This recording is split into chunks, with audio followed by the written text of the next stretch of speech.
Patay ang isang senior citizen matapos hatawin umano ng baseball bat ng isang lalaki dyan sa may Tondo, Maynila. Ang krimen nag-ugat daw dahil sa ingay. Balitang hatid ni Jomer Apresto. Nakabulagta sa gilid ng bangketa ang isang lalaki ng madatna ng mga tauhan ng barangay sa Dagupan Extension, Barangay 184 sa Tondo, Maynila nitong Martes ng gabi. Ang 63 anyos na biktima, hinataw umano gamit ang baseball bat. Itinuturo ng kaanak ng biktima ang 37 anyos na kapitbahay nila na isang tricycle driver bilang suspect. Bumili po ako ng ulam. Nakita ko po, tumatakbo po yung bayaw ko, hinahabol po ni pinalo niya po dito. Yung bayaw ko po, pumunta po doon sa gilid ng sasakyan ng kulay green po. Tapos hindi na po nakalabas yung bayaw ko po. Barker daw sa Cubao ang biktima na bumisita lang sa kanila para sana maningil ng bayad sa kanyang paupahang kwarto. Tingin ng mga kaanak ng biktima, posibleng naingayan ng suspect sa biktima. Hindi rin daw ito ang unang beses na tinangkanyang saktan ang senior citizen. Pangatlo na pong beses yung inamba niya. Yung una po, hinabol niya rin po ng taga.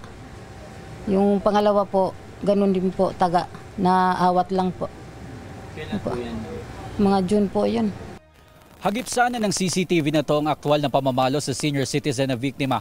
Pero sabi ng barangay, hindi yan gumagana noong mga oras na yon. Paliwanag ng barangay, actually nag-shutdown niya nung March pa, first quarter ng taon pa yata yun. Tapos, kanina lang nagawa.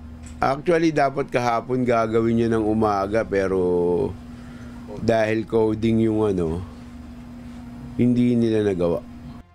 Sabi pa ng barangay, hindi rin nila aktwal na nakita ang pamamalo dahil abala sila noon sa pagproseso sa nahuli nilang magnanakaw. Sinubukan daw awatin ng isa nilang tanod ang suspect noong makita na sinusundan nito ang biktima. Nang umakyat umano ang tanod para ipaalam sa iba pang taga-barangay ang nangyayari, doon na naganap ang krimen. Isinugod sa ospital ang biktima pero hindi na siya umabot ng buhay. Pinuntahan ng barangay ang bahay ng suspect pero nakatakas na siya sakay ng isang e-bike. Sana sumuko siya para malaman natin kung ano talaga nangyari, bakit niya ginawa yun. Kasi hindi rin naman tama na papatay ka lang ng tao dahil ganun-ganun lang. Wala naman rason na mabigat.